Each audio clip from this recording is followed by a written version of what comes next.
paghi se lo faccio. Pozzi, allora te lo giuro su Dio che non ti faccio suonare più dalle sue mani. Abbassa la musica. Allora la musica devi alzare quando sfilano i cani, perché sennò io la voce non ce l'ho più, capito? Ok. Allora questa fantastica ragazza ha detto una cosa importante, cosa? Pago se lo fate vincere. Paga se lo facciamo vincere. Quanto paghi? Che valore dai al tuo cane è importante. 1 miliardo di euro. Buono, stasera vi porto tutti a cena come cane più simpatico. Abbiamo deciso? Ragazzi non sappiamo tutto il giorno, Oggi è Ferragosto, sai, c'è un sacco di cose da fare sulla sdraio. Non è che posso stare qui. Ci siamo? Che c'è? Cosa è successo? No, un attimo.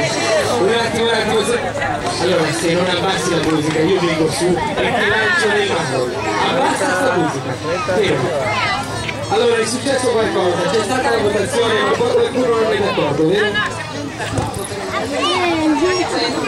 Sicura? Ho visto e ho sentito ti spacco in 4, è lui. No, non l'ho sentito. Se vuoi dargli uno schiaffo puoi, non c'è problema. Allora, il terzo classificato del cane più simpatico è Sofì! Un applauso a Sofì! Tieni l'appressato.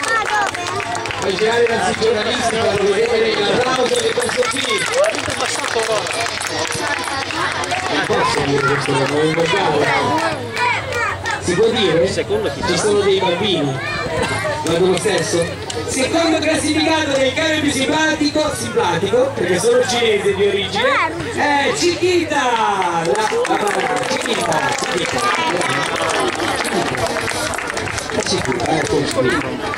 Può girare la testata verso il pubblico e farsi fare l'applauso. Prendi l'applauso, vai. Il primo classificato come cane più simpatico della spiaggia numero 81 è Arturo! Complimenti. A chi dedica questa vittoria?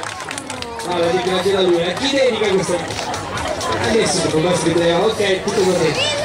Andiamo avanti con il cane più bello, i 5 cani più belli, grazie a tutti simpatici.